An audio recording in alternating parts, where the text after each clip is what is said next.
That bass beat.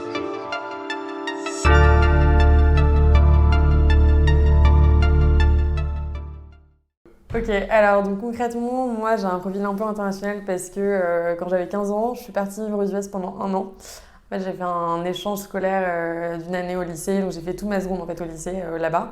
Je suis rentrée directement en première en France. Et donc j'avais déjà goûté au marketing, etc. aux US, parce que du coup j'avais des cours là-dedans, là-bas au lycée.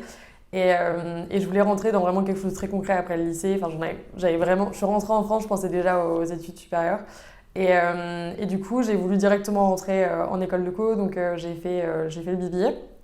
En souhaitant, en fait, l'idée pour moi de faire le BBA, c'était déjà le côté international et le côté en entreprise. Enfin, il y a quand même beaucoup d'expérience en entreprise, donc ça me motivait beaucoup. Et en fait, mon but après, c'était de faire mon Master 2 à l'étranger. Au final, c'est ce qui devait se passer à la base parce que j'étais prise entre la LSI et la USC. Donc, je vais faire une année à Londres et une année à LA pour un master en Global Media and Communications. Et au final, du coup, comme j'ai entrepris, j'ai décidé de ne pas le faire. Je l'ai décalé et au final annulé.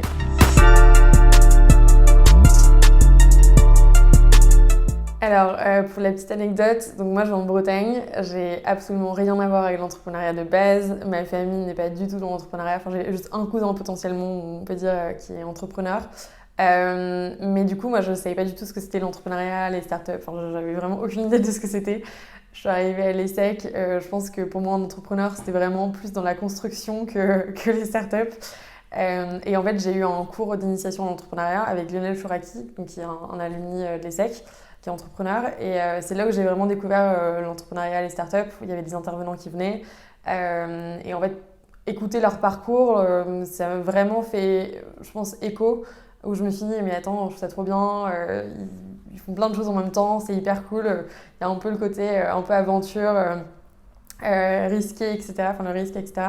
Et du coup, c'est comme ça que j'ai découvert l'entrepreneuriat. Donc après, pendant l'été, je me suis dit, ok, il faut que je lance quelque chose.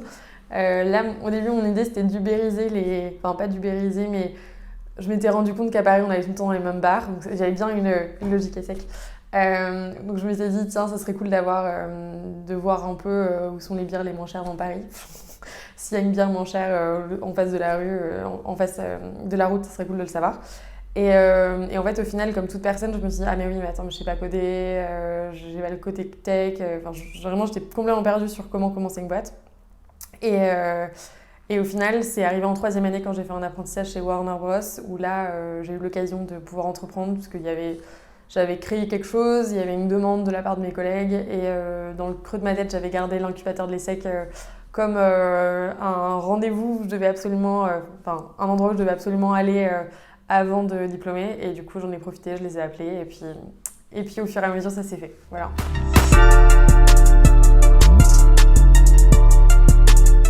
Pareil, c'est encore une petite anecdote, mais concrètement, quand j'étais chez Warner, j'étais data analyst. Et mon travail, c'était de travailler, d'optimiser toutes les campagnes médias de Warner. Et j'avais un profil, j'avais une partie de mon travail qui était très data. J'avais aucune connaissance en data, mais vraiment aucune. Concrètement, je travaillais uniquement avec les ingénieurs. Il y avait une personne qui avait fait école de commerce, mais encore, il était très poussé tech, etc. Et du coup, j'étais un peu la petite blonde de 20 ans qui n'avait aucune connaissance en data, qui allait en réunion où tout le monde parlait en Python, C++, tout ce qu'on veut. Et donc, j'étais assez stressée, mine de rien. Et en fait, sur mon bureau, comme tout le monde, j'avais un paquet de gâteaux. Et du coup, je passais mon temps à grignoter sans m'en rendre compte parce que je travaillais en même temps. Et ce qui s'est passé, c'est que du coup, en 6 mois, j'ai pris 10 kilos. Donc là, je me suis un peu calmée. J'ai été voir une nutritionniste et elle m'a proposé de manger des amandes pour mon goûter, sauf que je travaillais uniquement avec des mecs dans l'open space qui mangeaient des cookies, des brownies toute la journée. Donc j'étais un peu frustrée avec mes amandes, je vous avoue, au bout d'un mois. Et donc là, j'ai eu l'occasion en fait, d'aller voir ma sœur au UK et de découvrir qu'il y a un énorme marché du snacking là-bas. Et je me suis dit, mais attends, comment ça se fait qu'en France, on ait un énorme gap entre les amandes et le Kinder Bueno? Il faudrait qu'il y ait quelque chose entre les deux. Et donc là, j'ai ramené un produit du UK, donc les Energy Balls, que j'ai commencé à faire dans ma cuisine. Je l'ai ramené avec moi dans un Tupperware au boulot et en fait, tous mes collègues étaient fans. Tous mes collègues voulaient tester et à la fin, ils étaient tous fans, ils n'avaient pas le temps de les faire. Donc du coup, ils m'ont commandé. Et donc à la fin, j'avais une vingtaine, trentaine de clients. Et en fait, du coup, ça a pris comme ça. Un jour, il y a une de mes collègues qui m'a dit mais pourquoi tu lances pas ta marque? Et du coup, je suis retournée à mon bureau. Là, j'ai ouvert mon adresse mail ESSEC. J'ai essayé de trouver qui était en charge de l'incubateur. Je les ai contactés. Et du coup, voilà, ça a vraiment commencé comme ça. C'est comme si, concrètement, vous avez vous faites un gâteau au chocolat, il est hyper bon. Et tous vos amis vous demandent la recette. En fait, vous vous dites, ok, pourquoi pas le commercialiser chez Monoprix. En fait, c'est exactement la même chose.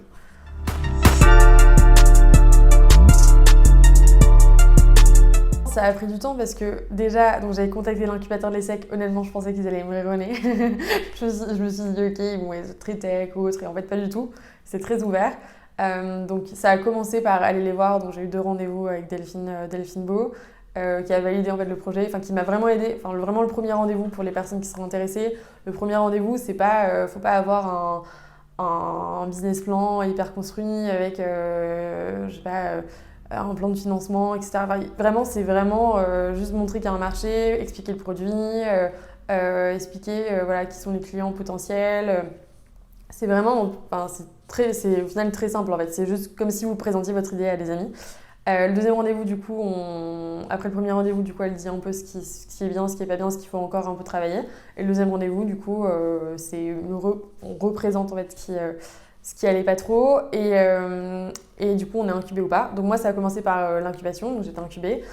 Ensuite, j'avais des rendez-vous avec eux, du coup, pour vraiment m'aiguiller un peu sur qu'est-ce que je vais faire. Parce que comme toute personne, j'étais complètement paumée sur les next steps.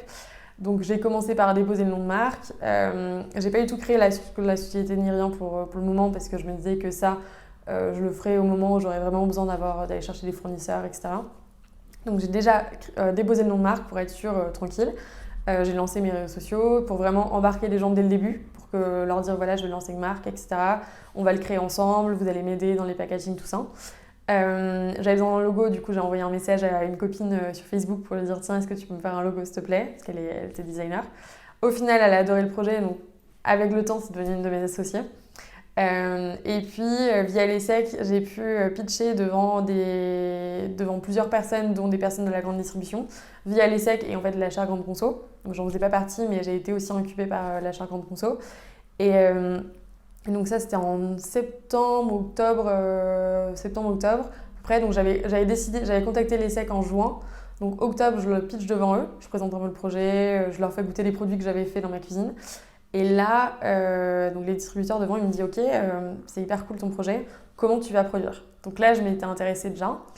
Et j'avais 3 options que j'avais plus ou moins définies.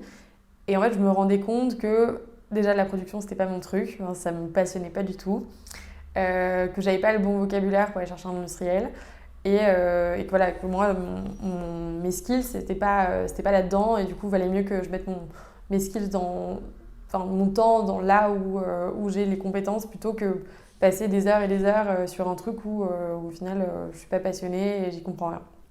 Donc en fait, j'en ai parlé avec l'achat grande consommation, et Maëlys Vicker, qui était la directrice à ce moment-là, m'a dit bah attends, il y a une personne là que j'ai eu un entretien il y a quelques jours pour justement les nouvelles personnes qui allaient rejoindre la chaire, et il y a un jeune garçon, un jeune homme qui vient de Centrale, qui a un profil du coup génie industriel, donc je pense que c'est ce que tu cherches.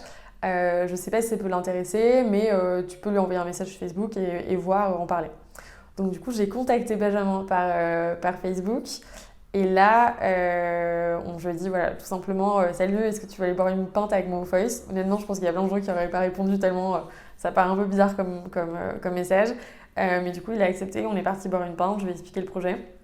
Et là, je lui ai dit, ok, je veux que tu réfléchisses pendant 1 semaine. Donc tu parles avec un maximum de personnes, des profs, ta famille, tout ça, parce que c'est quand même une sacrée implication. Et après, si ça te chauffe, on travaille ensemble pendant quelques mois. Et si ça se passe bien, on s'associe. Et du coup, c'est ce qui s'est passé. Donc lui, il est arrivé avec donc Louise et moi. Louise, à ce moment-là, avait que 2%, parce que du coup, l'idée, c'était juste qu'elle nous fasse des logos. Et normalement, elle n'était pas supposée être vraiment associée. Mais vu que je ne pouvais pas la payer, du coup, je lui avais donné de l'equity. Et Benjamin, du coup, est venu avec nous. Il a trouvé donc, tout l'industriel, etc. pour produire. Et donc, on a lancé un crowdfunding pour vraiment valider qu'il y avait bien une demande, un besoin. Et on a récupéré de l'argent comme ça, on a récupéré plus de 6 000 euros, plus de 8 000 euros même, qui nous a permis de lancer notre première production en septembre-octobre. Et après, on a commencé comme ça à vendre avec Facebook, principalement l'entreprise, parce que du coup, mon histoire était liée à l'entreprise et du coup, on savait qu'il y avait une demande. Et voilà, on a commencé comme ça. Donc c'était vraiment, ça s'est fait step par step. On n'a pas vraiment, c'était pas les gros bourrins qui l'ont fait en 2 mois, vraiment ça a pris du temps, mais ça nous a vraiment permis d'améliorer nos produits. Pour les recettes, moi entre-temps, mes parents voulaient absolument que je fasse un stage après les secs, donc je suis partie chez L'Oréal. Et là, concrètement, je me suis retrouvée face à ma cible. Donc la cible des Fabuleuses, c'était vraiment les femmes citadines, qui se soucient de leur alimentation, etc. Donc c'est tout à fait mes collègues. Donc j'en ai profité, je ramenais mes produits au fur et à mesure, je leur faisais goûter les recettes, je les améliorais pour choisir du coup les 3 premières recettes qu'on allait lancer. Pareil pour le packaging, je profitais, je mettais sur une table le midi 4 packagings que j'avais imprimés que Louise avait fait, je mettais un numéro, je disais voilà, qu'est-ce que vous préférez. J'ai vraiment tout essayé comme ça et du coup ça nous a vraiment permis d'avancer. Et vu qu'il y avait des personnes qui étaient impliquées dès le début dans la boîte, du coup ils parlaient de nous, il y avait un bouche à oreille qui se créait. Les gens étaient vraiment ambassadeurs de la marque. Donc voilà.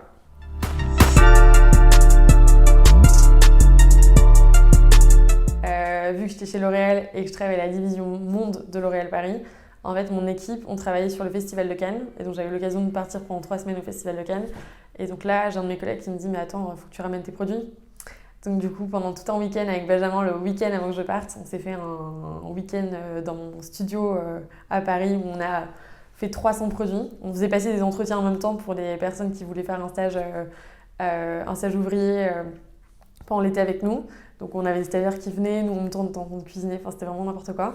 On a fait 300 produits, on avait acheté des sachets sur Amazon en sachet craft.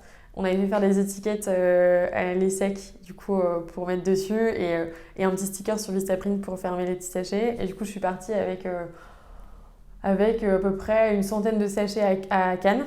Et du coup je distribuais à tout le monde, donc ça a permis pareil de rencontrer plein de monde qui sont devenus des mentors à la suite de ça. Et on a eu l'occasion d'avoir nos produits sur le yacht d'Eva Longoria pendant une semaine. Enfin, vraiment, ça a été un peu n'importe quoi. Mais du coup, pareil, on communiquait un maximum sur les réseaux sociaux, un petit peu en mode regardez, nos produits sont avec Eva Longoria, regardez, nos produits sont avec toutes les ambassadrices L'Oréal avant de monter les marches. Donc voilà, on a réussi. C'est un peu la petite anecdote, mais ça montre qu'il ne faut pas avoir peur d'oser. Et voilà, c'est aussi ça l'entrepreneuriat, c'est faire des petits trucs qui sont drôles, qui sont un peu des galères, mais qui sont des bons souvenirs et qui sont vraiment des choses, je pense, que tu fais avec ta vie. La stratégie, c'est oser. Enfin, vraiment, il n'y a pas de stratégie. C'est vraiment oser faire un maximum de trucs. Nous, on a eu l'occasion de travailler avec pas mal avec des influenceuses assez connues. On a eu notamment Nabila. On a fait une collaboration avec Nabila qui était J'ai encore fait une boulette. Du coup, c'était avec sa marque de cosmétiques. On n'a pas du tout payé la collaboration ni rien. C'est eux qui sont venus nous chercher. Et en fait, ça s'est fait parce qu'on osait beaucoup dans notre communication. On essayait d'être un peu drôle. D'où le nom boulette, etc. Au début, le nom boulette qu'on avait donné à nos produits, c'était mes collègues qui les appelaient comme ça parce que je suis un peu gaffeuse, donc du coup ils appelaient ça des boulettes dès le début. On a voulu le renommer et les gens étaient en mode non, faut le garder. Quand tu dis boulette, les gens ça les fait sourire, ça change du côté bobo chiant, etc. Donc il faut vraiment le garder. Donc je pense que vraiment on a beaucoup osé sur beaucoup de choses. Et même, moi, des histoires comme Eva Longoria, j'en ai d'autres. Fashion Week, je suis allée en fait à Cannes, du coup je suis devenue pote avec tous les agents de sécurité de tous les égéries. Et du coup, une fois de retour à Paris, les agents de sécurité ils m'ont dit attends, moi je m'occupe aussi de Gigi Hadid, Bella Hadid, Karlie Kloss, etc. quand on vient à Paris. Je sais qu'elles recherchent ce type de produit, donc attends, prochaine Fashion Week, tu viens, tu m'en déposes, je les mets dans les chambres, dans les voitures. Donc on a eu nos produits dans les voitures de Gigi Hadid, de Bella Hadid, je crois que Kendall Jenner aussi, enfin bref, n'importe quoi. Vraiment pour rien de rire. Et sinon, pareil, j'ai déposé au Phuket. Pendant une Fashion Week, je m'étais créé un compte Instagram et je suivais toutes les mannequins un peu connues et j'essayais de savoir dans quelles hôtels elles étaient. Et j'avais compris qu'il y en avait une qui s'appelle Romy Stridge qui vlog beaucoup, fait beaucoup de vlogs, ils sont vachement regardés. C'est une ambassadrice Victoria's Secret. J'avais compris via les rideaux de sa chambre qu'elle était au Phuket. Donc du coup, je suis partie au Phuket avec un sac, avec des produits dedans. Je suis rentrée dans le Phuket, j'ai été voir le concierge, j'ai dit oui bonjour, c'est pour Miss Ridge. Du coup, j'ai déposé le truc en me disant peut-être avec un peu de chance, on verra sur une story, on verra nos produits un moment. Et en fait, 2 semaines après, Dans 3 semaines après, je suis en train de bruncher avec des copines et là j'ai une amie qui m'envoie un screen parce qu'en fait Romy Street venait de sortir son vlog sur la Fashion Week de Paris et en fait elle a carrément parlé pendant 1 minute de la marque en disant voilà j'ai reçu un paquet de Elise avec des Energy Balls, j'adore, elles sont trop bonnes, du coup elle parle du truc, elle montre le truc, etc. Et après elle se bat limite avec son copain parce qu'il était en train d'en manger, enfin du coup la super pub quoi. Et en fait ça, ce truc tout con où juste j'ai été déposer des produits au Phuket pour une égérie, donc ça a pris littéralement peut-être 1 heure avec le métro, tout ça. Bah en fait ça m'a permis d'aller contacter derrière tous les hôtels, donc le groupe Barrière, et du coup ils ont vu le vlog. Et je leur ai dit, bah regardez, vous avez des invités quand même assez VIP qui viennent tous les ans chez vous. Dans vos mini-bars, il n'y a pas ce qu'il faut pour ces personnes-là. Je le sais parce que j'ai travaillé avec des égéries chez L'Oréal Paris. Elles viennent avec des valises entières de snacks. En plus, Romy Street, j'avais fait une vidéo auparavant où elles venaient avec une valise de snacks. Et du coup, je leur ai dit, bon bah concrètement, vous voyez que mon produit peut les intéresser, venez, on travaille ensemble pour la prochaine Fashion Week. Malheureusement, le Covid est arrivé, donc on n'a pas pu travailler ensemble. Mais voilà, en fait, ça m'a permis d'avoir des rendez-vous avec eux. Il y avait le Crayon, pareil, qui était intéressé. Enfin, du coup, je me battais, enfin, ils se battaient un peu entre eux pour avoir nos produits parce qu'ils voyaient qu'il y avait un intérêt et que voilà quoi. Donc, vraiment, la strat marketing, je trouve qu'il n'y en a pas vraiment, c'est juste d'oser, parler avec un maximum de personnes et pas avoir peur d'aller ouvrir les portes en fait. Si vous avez un énorme. Vraiment, si vous avez. C'est un peu l'image de vous avez une maison, toutes les portes sont fermées, bah tu te démerdes quand même pour y rentrer en fait. Et c'est vraiment ça, je reviens l'entrepreneuriat.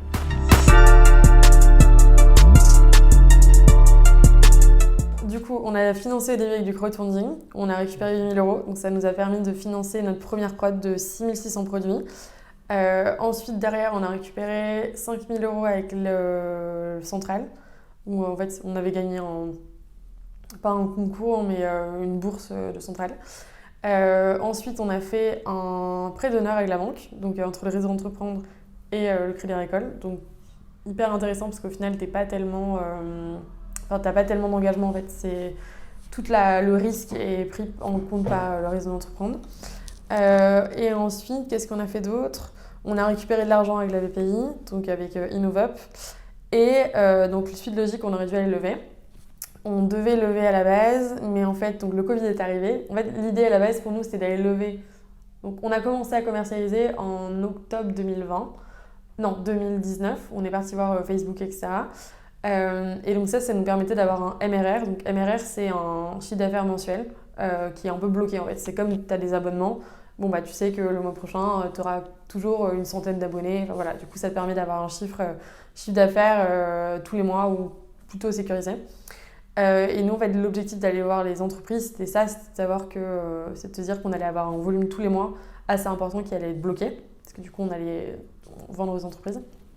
Et donc, ça, on avait bien commencé, ça nous permettait de voir où on voulait aller en grande distribution, parce que tu peux pas aller chez du Monoprix, du Leclerc, du Bio C'est Bon, enfin, faut vraiment choisir vers là où tu veux aller. Et souvent, ils veulent aussi l'exclusivité et tout ça, donc c'est pas facile.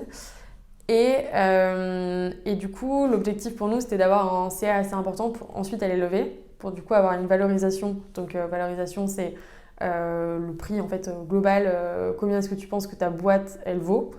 Donc avoir une valorisation assez intéressante pour aller du coup chercher des business angels. Donc on avait déjà des personnes qui nous suivaient, tout ça, qui étaient intéressées pour mettre un ticket dedans. Et on voulait, sauf qu'en fait ce qui s'est passé, c'est que du coup du jour au lendemain, on n'avait plus de CA. Même si on faisait les ventes sur internet, c'était pas autant que ce qu'on faisait en entreprise. Et du coup, en termes de valorisation, c'était pas hyper intéressant. On aurait laissé beaucoup de parts de notre boîte, donc on aurait été un peu bloqué. Et en fait, ce qui s'est passé aussi, c'est que les business angels avec le Covid, ils ont eu un peu peur, donc ils préfèrent aller vers la tech, où en fait, c'est des investissements qui sont rentables beaucoup plus rapidement. Tu as un retour sur investissement en 5 ans, 6 ans, alors que de la food, ça peut prendre 10-15 ans. Pour Michel Augustin, je pense qu'ils n'ont pas été rentables avant un long moment. Et du coup, en fait, on aurait pu aller lever, mais du coup, tous ces éléments-là, on se disait qu'on n'avait pas intérêt à le faire. Et en fait, aller lever, ça veut dire aussi repartir pour 2 ans. Et moi, je trouvais que le marché était un peu flou sur ce qui allait se passer avec le Covid, tout ça. Et du coup, je voulais pas prendre le risque de ramener des personnes pour leur dire 6 mois après qu'on arrêtait. Donc du coup, j'ai décidé de ne pas les lever et du coup de stopper.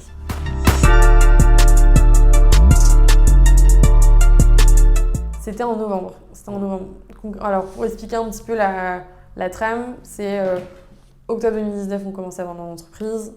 Vers février-mars, on valide nos tests au sein des entreprises. Donc normalement, là, ça y est, on va commencer à avoir des commandes tous les mois, commandes mensuelles.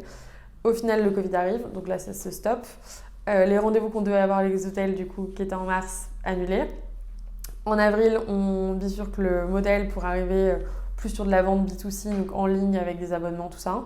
Ça marche, mais ça ne fait pas les volumes qu'on souhaite. L'été est pas dingue, parce que c'est l'été en France, c'est pas le moment de plus d'activité.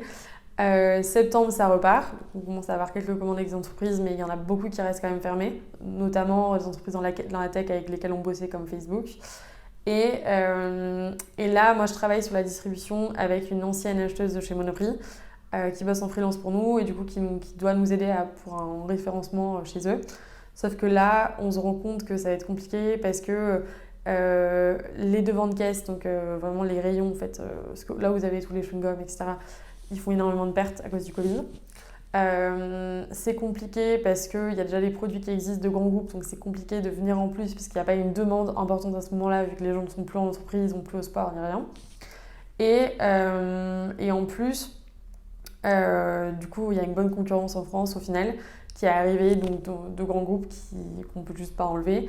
Et donc du coup, il aurait fallu faire de la R&D potentiellement, proposer quelque chose en plus ou aller sur d'autres rayons.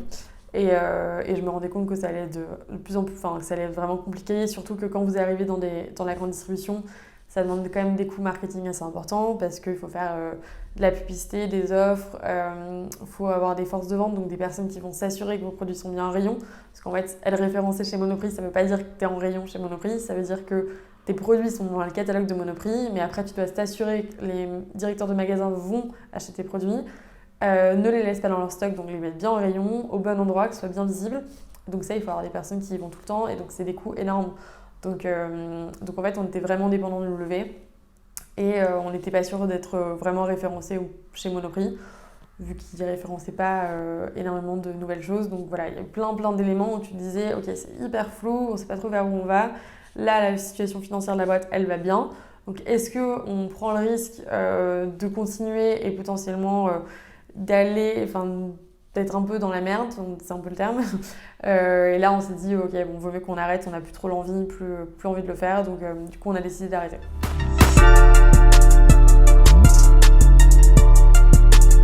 Honnêtement, ça va.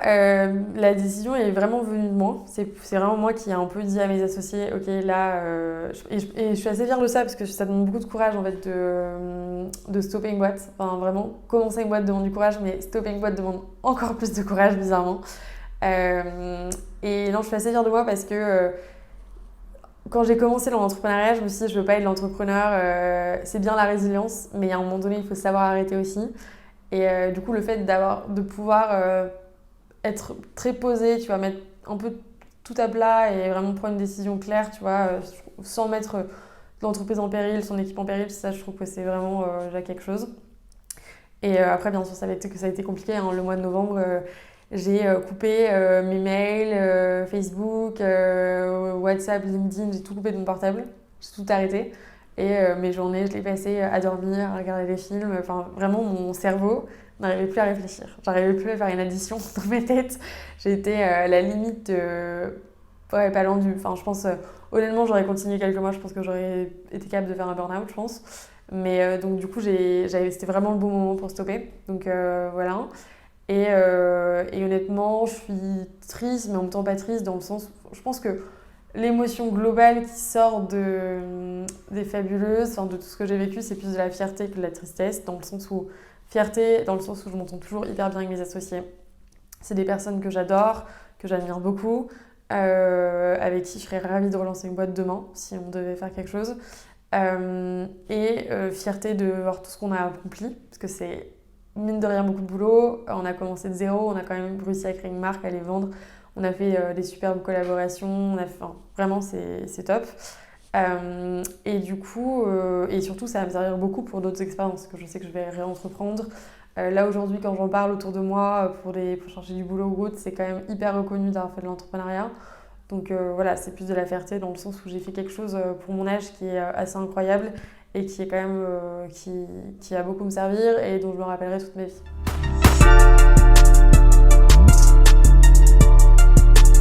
Bah, je pense que c'est intéressant de se dire que moi au début de l'aventure, franchement j'avais ce petit côté enfin, j'ai l'impression d'être un peu un imposteur en fait, parce que je me disais, mais j'ai pas les compétences, je suis pas assez brillante pour lancer une boîte, je suis pas ceci, je suis pas cela, je sais pas faire des statuts. Enfin, vraiment, je me mettais des barrières toute seule en fait, mais vraiment. Enfin, c'était assez impressionnant et du coup, je pense qu'il y a beaucoup de personnes qui se mettent aussi des barrières. Sauf qu'en fait, il faut pas oublier que le plus important c'est de se lancer. Moi, du coup, j'ai eu l'occasion de donner des cours là dernièrement à l'ESSEC et c'est une chose sur laquelle j'ai beaucoup insisté. Et j'espère que mes élèves qui potentiellement écouteront la vidéo s'en rappelleront. Que le plus important, c'est pas l'idée, c'est comment on va le mettre en place en fait. Déjà, c'est de se lancer, parce que ton idée, elle va tout le temps évoluer. Donc, si vous n'avez pas l'idée aujourd'hui, faut pas être bloqué sur l'idée. Vraiment, ce qui est important, c'est l'exécution. Donc, juste avancer. Des idées, il y en a plein. Faut ne pas hésiter à aller regarder ce qui se passe aux États-Unis, dans d'autres pays. Enfin, je suis sûre que vous êtes allé en échange. Il y a un produit potentiellement où vous vous êtes dit, ok, c'est super bon. Et ben pourquoi pas le ramener en France. Enfin, Vita Coco, c'est complètement ça. Hein. Ils ont commencé, ils sont partis en échange au Brésil, ils ont découvert le coco là-bas et du coup ils ont décidé de le commercialiser en France. Donc comme quoi, enfin, voilà, il y a plein de choses. On n'a pas besoin d'inventer quelque chose. Enfin, on peut juste prendre quelque chose qui existe déjà et le ramener, ou même prendre quelque chose qui existe déjà mais juste l'améliorer, aller sur une autre cible ou autre. Donc vraiment se rappeler que l'idée c'est pas le plus important, c'est l'exécution, c'est de démarrer. Et ne pas oublier aussi que la concurrence c'est une très bonne chose. Si vous avez des concurrents, ça montre qu'il y a un marché et du coup, faut pas hésiter, faut pas se dire tiens, j'ai une idée, ah bah non, en fait, il y a déjà des gens qui le font, du coup, j'arrête là. Bah non, au contraire, c'est se dire ok, il y a déjà des gens qui le font, bah du coup, trop bien. Enfin, il faut juste que je continue parce qu'il y a déjà des chiffres sur le marché et du coup, il faut juste essayer de comprendre qu'est-ce qui va pas avec ce qui existe déjà et trouver un moyen de l'améliorer ou aller chercher une autre cible. Voilà, faut pas se mettre des barrières, faut juste continuer. Au pire des cas, votre idée, elle va évoluer. Faut en parler aussi avec un maximum de gens. Je trouve que l'entrepreneuriat, on a tendance à se dire oui, mon idée, je la garde pour moi, j'en parle pas. C'est une connerie absolue. Il faut en parler avec un maximum de personnes parce qu'en fait, les gens que vous avez en face de vous, c'est potentiellement vos clients. Et du coup, ils auront des retours hyper intéressants à vous donner. Pareil, des personnes qui ont de l'expérience, des entrepreneurs ou autres, ils auront aussi des retours à vous faire sur votre produit qui sont hyper intéressants. Donc parlez-en avec un maximum de personnes. Et le côté oui, mais il risque de me piquer l'idée, non. Parce qu'en fait, par exemple, je pense que Michel Augustin, si ça n'avait pas été lancé par Michel Augustin, ça ne serait pas ce que c'est aujourd'hui. Parce qu'en fait, ils ont mis leur âme dans l'entreprise. Et c'est ce qui fait que c'est devenu une marque sympa en fait. C'est parce que c'est eux derrière. Si ça avait été quelqu'un d'autre, ça aurait été différent. Donc c'est ça qu'il faut se dire, c'est que votre boîte, c'est aussi une représentation de qui vous êtes au final. Donc déjà, allez sur quelque chose qui vous plaît, hein, bien sûr. Mais en fait, la manière dont vous allez communiquer, etc., c'est vous. Donc même si quelqu'un en fait décide de vous piquer l'idée et de le faire, bah, c'est pas pour autant que ça sera mieux en fait. Parce que peut-être qu'ils auront la manière dont ils vont communiquer parlera pas à d'autres personnes. Ils auront pas... Enfin, voilà, des marques de compléments alimentaires, par exemple, il y en a plein. Ils arrivent à cohabiter parce que, bah, mine de rien, les fondateurs sont tous très différents. Du coup, ils communiquent d'une manière différente, sur des cibles différentes. Enfin, voilà. Donc, juste pour dire, 3 choses importantes. Ne pas oublier que l'idée n'est pas importante, c'est de l'exécution. La concurrence est une très bonne chose. Et ne pas hésiter à en parler à un maximum de monde. Au contraire, c'est une super chose. Parlez-en autour de vous. Voilà, faites-vous challenger, c'est hyper important.